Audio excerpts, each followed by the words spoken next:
നിങ്ങൾ ആദ്യമായാണ് ഈ ചാനൽ കാണുന്നതെങ്കിൽ ഒന്ന് സബ്സ്ക്രൈബ് ചെയ്യൂ. പുതുപുത്തൻ വാർത്തകൾ ആദ്യമേ ലഭിക്കാൻ ബെൽ ബട്ടൺ ക്ലിക്ക് ചെയ്യാനും മറക്കരുത്. ഒമാനിലെ ദാഖിലിയ ഗവർണറേറ്റിലെ നിസ്വയിലുണ്ടായ വാഹനാപകടത്തിൽ 2 മലയാളികൾ ഉൾപ്പെടെ 3 പേർ മരിച്ചു. 2 പേർക്ക് പരിക്കേൽക്കുകയും ചെയ്തു. തൃശൂർ ഇരിങ്ങാലക്കുട നോർത്തിലെ മുതുപ്പറമ്പിൽ വീട്ടിൽ മജുദ, കൊല്ലം വളത്തുങ്ങൽ ബാപ്പുജി നഗറിലെ AR മൻസിൽ സ്വദേശി ഷർജ, ഈജിപ്തുകാരിയായ അമാനി എന്നിവരാണ് മരിച്ചത്. പരിക്കേറ്റ 2 പേരും മലയാളികളാണ്. ഇതിൽ ഒരാളുടെ നില ഗുരുതരമാണെന്നാണ് അറിയാൻ കഴിയുന്നത്.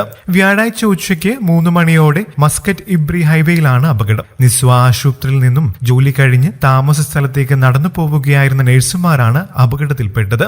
റോഡിന്റെ ഒരു ഭാഗം മുറിച്ചു കടന്ന് മറുഭാഗത്തേക്ക് കടക്കാൻ ഡിവൈഡറിൽ കാത്തുനിൽക്കവേ കൂട്ടിയിടിച്ച 2 വാഹനങ്ങൾ നിയന്ത്രണം വിട്ട് ഇവരുടെ മേൽ പാഞ്ഞു കയറുകയായിരുന്നു. ഉടൻ തന്നെ ആശുപത്രിയിലെത്തിച്ചുവെങ്കിലും ജീവൻ രക്ഷിക്കാനായില്ല.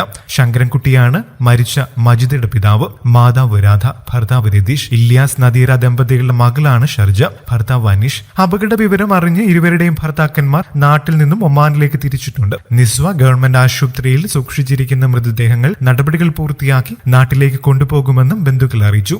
കൂടുതൽ വാർത്തകൾക്കും വിശേഷങ്ങൾക്കുമായി ഈ ചാനൽ സബ്സ്ക്രൈബ് ചെയ്യാനും മറക്കല്ലേ. നന്ദി.